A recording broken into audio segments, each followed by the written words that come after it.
Previously, on Palace of Mirrors, Darien grew up on a world ever shrouded in clouds, but he had his Aunt Kathy's stories to keep him going. After her death, he traveled to a neighboring farm where his father hoped he would find a measure of peace. All such hopes were dashed when soldiers from the only remaining city on the moon kidnapped a member of that farm's family, a young woman named Marialla, and murdered her parents. In the aftermath, Darien found a mysterious talking sword named Night, and then found himself kidnapped by space pirates. Their captain, a man named Bluebeard, took an interest in Darien and had him trained, but Darien refused to become a member of the crew. Instead, he set into motion a plan to destroy the ship, but he hoped to save the captain, who had become a friend and mentor.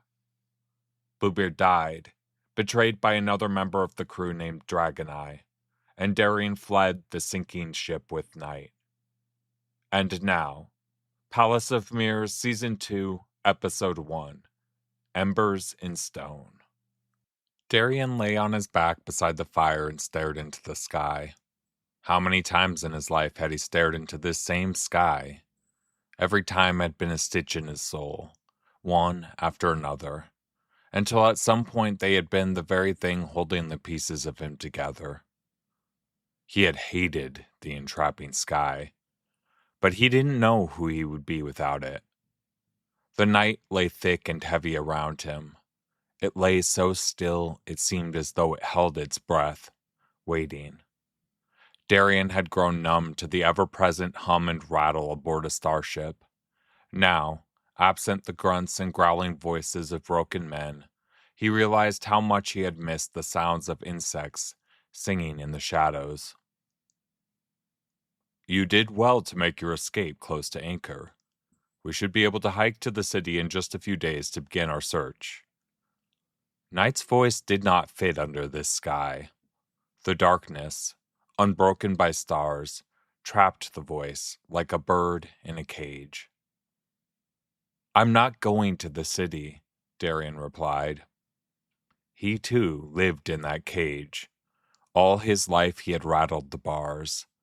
Speaking now, he gave in and accepted the bounds of his prison. Relief, unlike any he had ever felt, filled his chest. He thought of holding his breath below the surface of the swimming hole, and how it felt to break the surface and take a breath, the air filling his lungs and clearing his vision. He would go home and live the quiet life his father had wanted for him. Imagining the moment he walked in the door, the smiles on his sister's faces, the weight of his father's hand on his shoulder, made his eyes sting. "What do you mean?" Night's voice had grown smaller still, as though the darkness had grown deeper around it. "I mean, I'm going home." The eyes on the grip of the sword flashed red. "What of the offer you gave me to help? What of the promise you made Marialla's mother?" "My promise? What has that been worth so far?" Darien held the blade up to his face. "What did I know when I spoke those words? I was just parroting words from some story, some foolish story. If you heard that promise, you must have also heard her mother's response. She knew right away what little good promises do up against the world."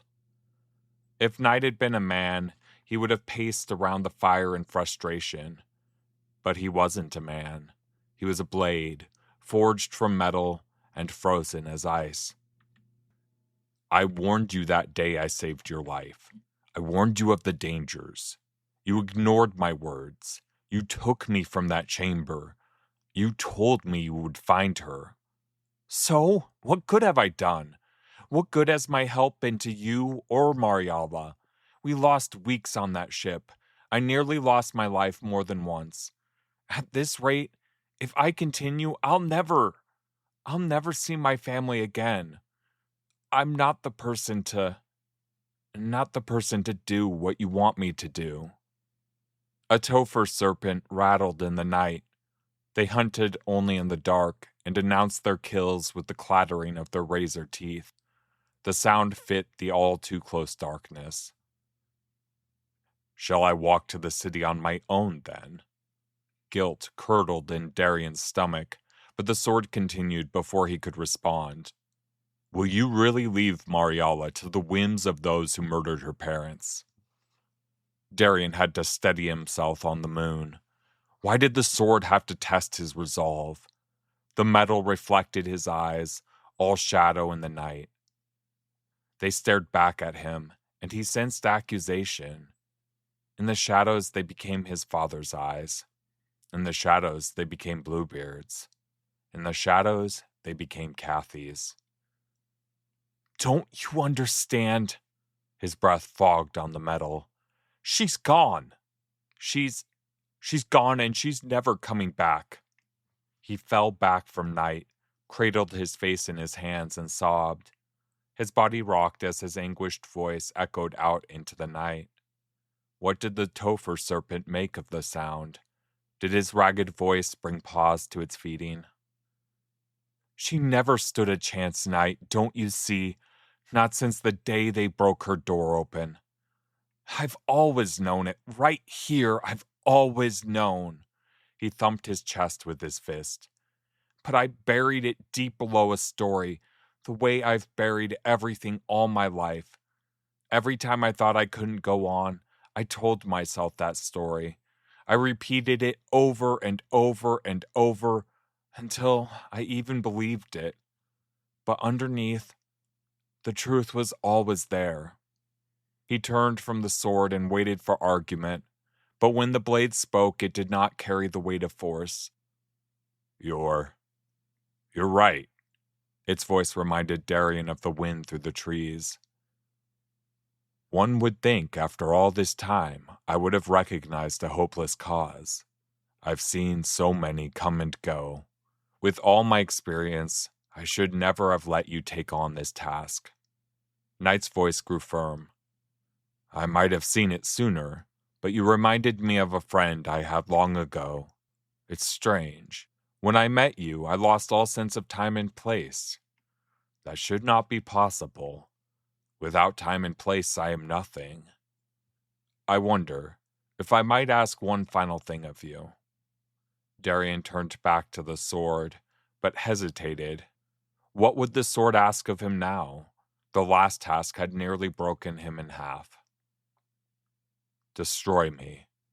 It should have been done when I failed my vow, but my friend didn't have the heart for it, and I didn't have the heart to make him.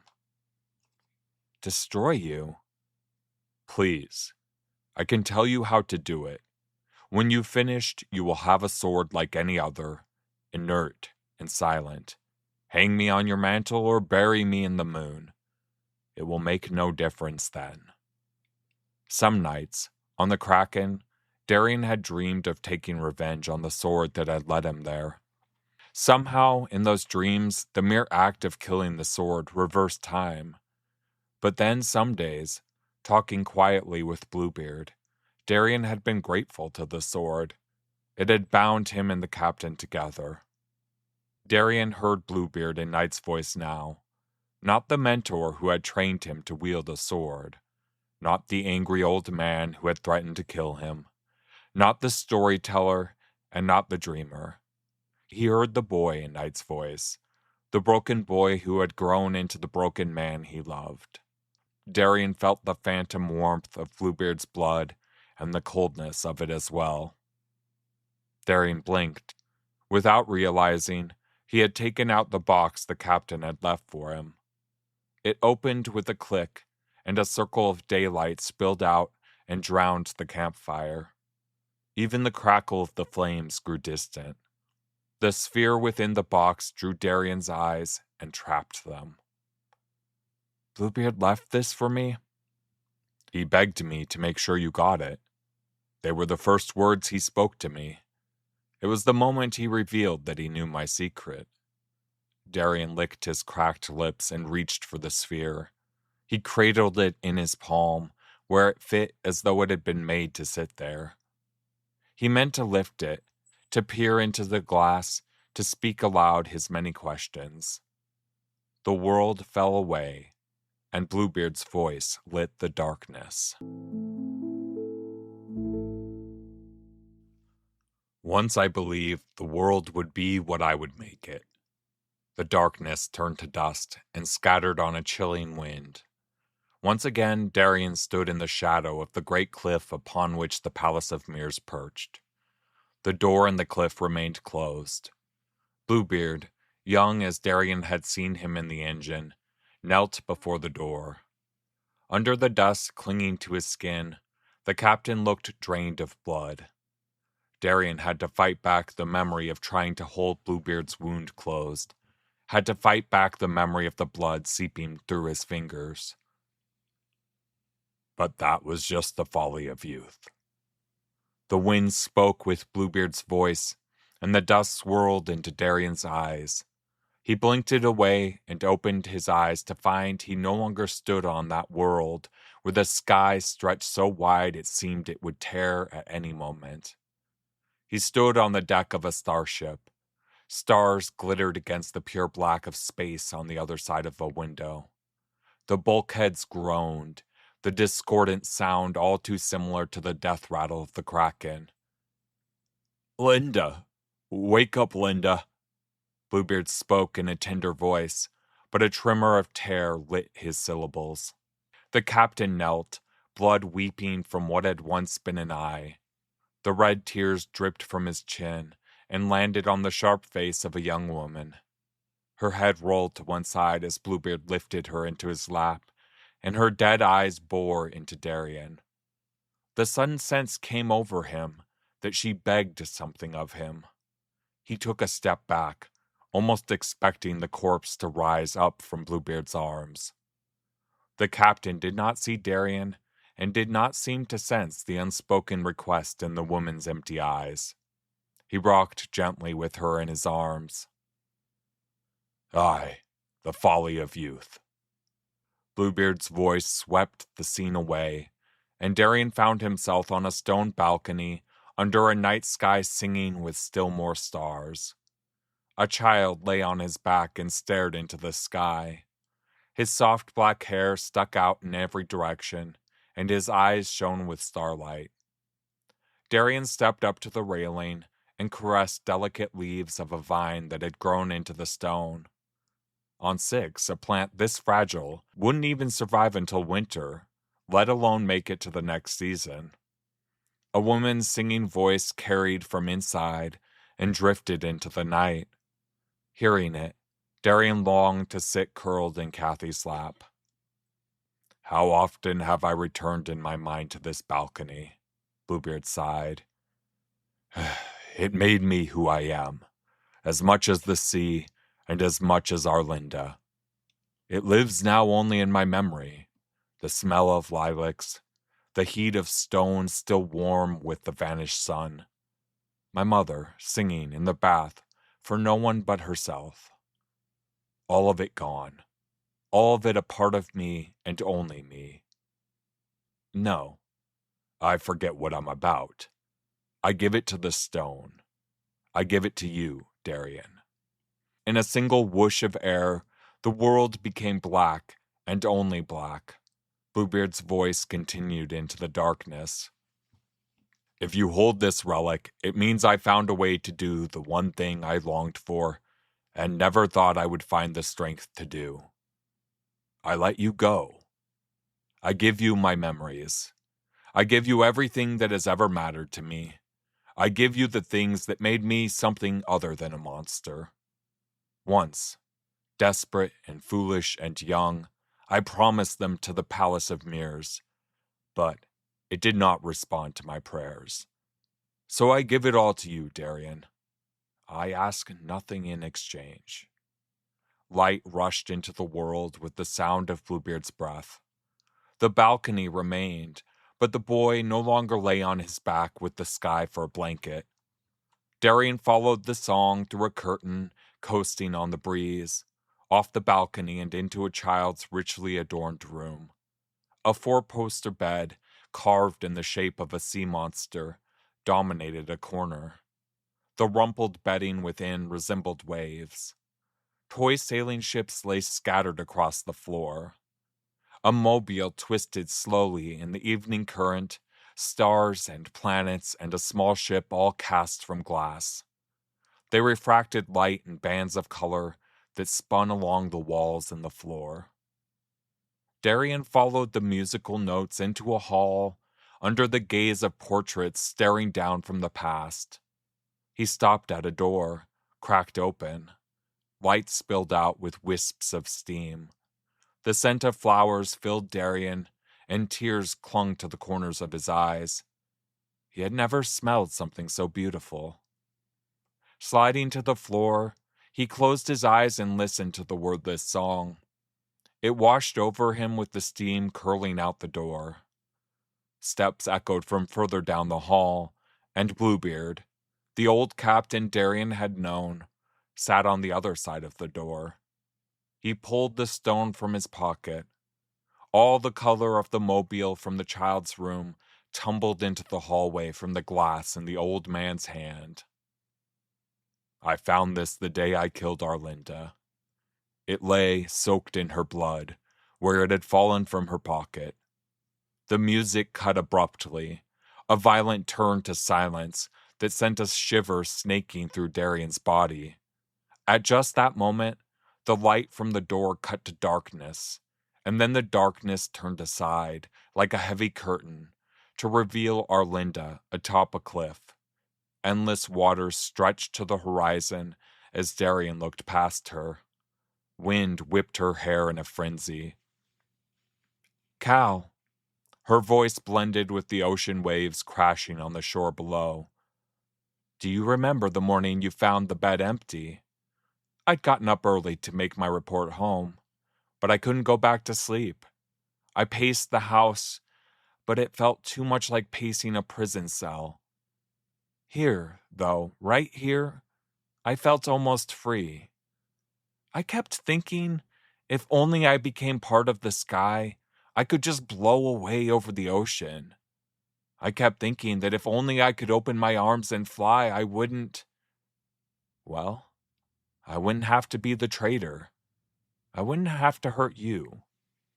Bluebeard, his black hair trimmed and his face clean-shaven and free of scars, walked in his robe from the house. He paused, as though he didn't recognize her, but then his hand rested on her shoulder. You anchored me that morning.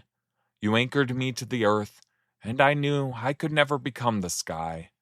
I would have to be what I had always been. If I could not be the sky, I would be the traitor. I wish I could apologize. I wish I could tell you that under it all, I loved you more than I loved anything else. I wish I could tell you. So many things I wish I could tell you. But no, I can't tell you those things. They escape me as surely as the wind cuts. Her voice hitched and froze. The wind, unrelenting a moment before, ceased as though it had never been. Bluebeard twitched, his image distorting as through warped glass. Arlinda stepped away from him. She gave him a glance, her eyes distant and sad, and then turned to Darien. She stepped up to him, all sadness gone from her eyes, and smiled. It was a smile so sharp Darien couldn't help but gasp with the way it cut him. She opened her mouth as though to speak, but she said nothing. She studied Darien, and he saw understanding behind her eyes. His skin prickled with the sensation that she saw him, truly saw him. She no longer felt like a memory locked in stone. At last she returned to her place at the cliff. The wind returned with a vengeance, and Arlinda continued what she had been saying a moment before. I never let myself love you, not as a wife should love her husband. Only once did I give you my heart, all of my heart. Only for one single moment. A deep roar silenced the ocean. It grew until Darien felt it in his chest, more than he heard it with his ears. With it came a wall fire that spread and stretched to cover the world. It took Darien and tossed him, as though he were just a leaf caught in the wind blowing through the trees. He landed, tumbling and rolling in hot ash. He looked up and saw a burning sky. Smoke, lit by fire, wafted into the air over Arlinda. She held herself tightly, as though cold and even the heat of the flames. "This is what I brought you." Her eyes closed. "You've hunted me, and you've haunted me. I don't want to die. I will kill you if I can. But I've seen I won't. Is it fatalistic to accept what I saw in the reflection of a star engine? I watched you run me through. I watched the life fade from my eyes like a dream from the morning. No, I don't accept it. What's the point of everything if we're all just reflections, as the old priests claimed? What's the point if we don't get a say in our own lives? I will change things. I will kill you. But if I don't, if you're holding this stone, if you're hearing the thoughts I gave it, the smoke evaporated from the sky, and the glow of fire dimmed and went dark, to be replaced by the splendor of a sun and a deep blue as brilliant and pure as the ocean was dark and tumultuous. Grass sprouted under Darien and leaves unfurled, green and sweet-smelling. A gentle sea breeze rustled the new growth. Far off in the ocean, a spray of water burst into the air from some beast beneath the waves. I could not give you my love, but I can give you this last message. Take my wedding ring. It belongs to you. She curled up in the grass under a tree. You've broken yourself to get your revenge, and everyone you could have turned to for help putting yourself back together is dead. So, go out into the world and live the life of a broken man. Maybe, just maybe, your wounds might someday become something you can live with. As she spoke these final words, she looked at Darien once more with eyes that suggested she saw him in this moment, and then the knowledge faded from her eyes, and she became once more a memory. She snapped her fingers, and the image of the tree and the grass and the open blue sky and the ocean, and at last Arlinda herself, all vanished. Bluebeard's voice returned, speaking into the void. That was her message to me. The message she left in the stone you hold. That was what she gave me at the last. Bluebeard paused, and Darien felt the weight of emotion in the words. How they must have weighed the captain down, bending him and twisting him, but never causing him to collapse. I felt such rage in that moment, maybe more than even in the wake of her betrayal. She had taken everything we had, and she had broken it all, and in the end she left me nothing.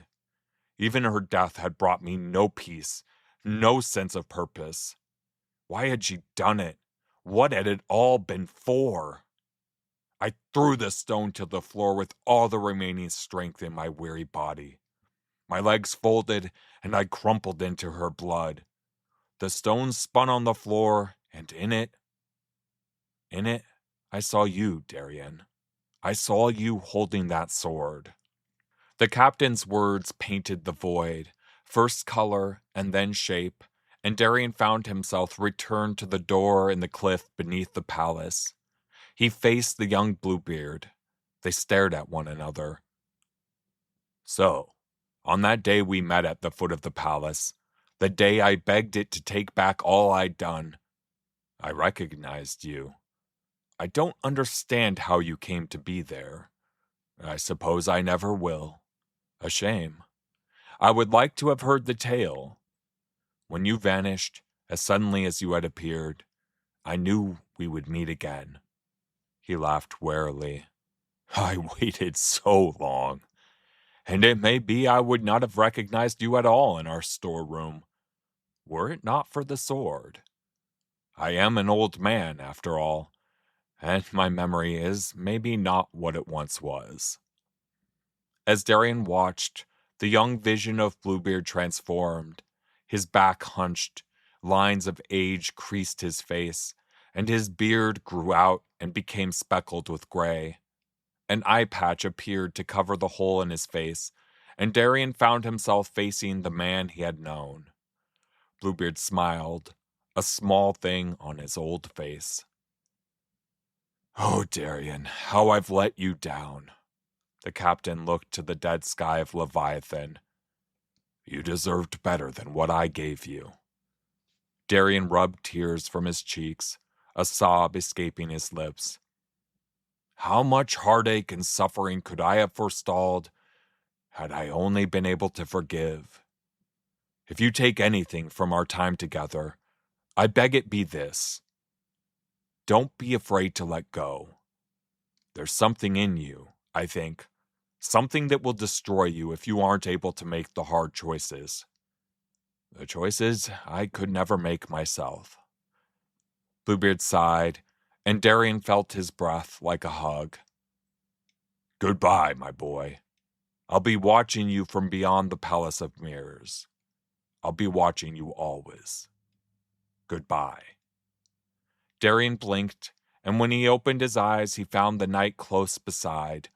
The fire crackled, and the sword rested beside him. In his palm, the sphere numbed his fingers with cold and lay dark as any inert stone. Morning touched the clouds, just a hint of orange to remind Darien of the sun he had never seen.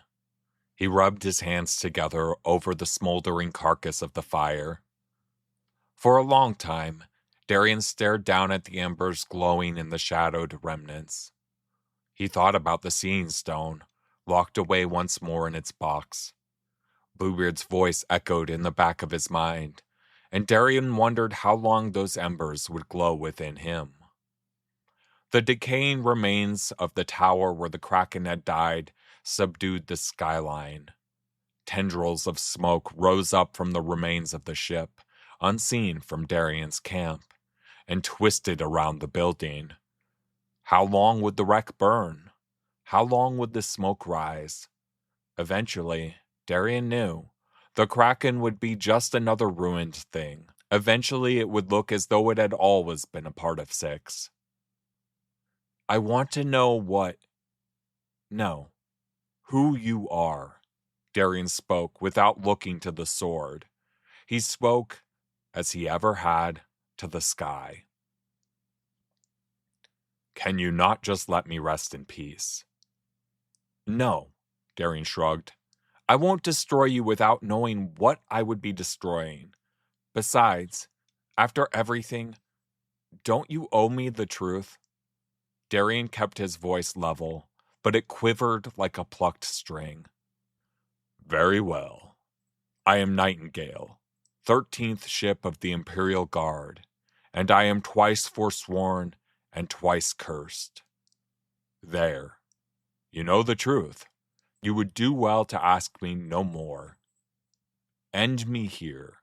Leave me to be buried by the wind. Go home. Live your life the better for having left me." Darien gaped as the world spun under his feet. "What?" For each ship of the guard, the shipbuilder forged a key, a unique blade. The sword you hold is the key to Nightingale, but it is not a mere tool to grant access. The glass sphere in my pommel, have you not noticed its similarity to the star engine on the Kraken? Or for that matter, the seeing stone Bluebeard gave you? All of these things were engineered from palace stone, quarried from the earth beneath the Palace of Mirrors. The stone in the pommel of my sword links it with the star engine at the heart of Nightingale. At my heart. Darien stumbled back, feeling untethered to the moon below his feet. This can't be." "Many things I once thought could never be have come to pass." Knight's voice cut clean. "Sit, and I will tell you my story. When I have finished, you will understand why I wish to be destroyed." Next episode, Nightingale tells the story of how he met Captain Dark Sheldon and the events that led to the end of the Empire. Thank you for listening to Palace of Mirrors.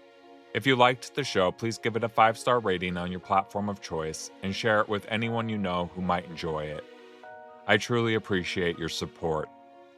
You can find updates, blog posts, and more at palaceofmirrorspodcast.com. This podcast was produced, written, and narrated by Matthew Lindquist, with music by Nature's Eye on Pixabay.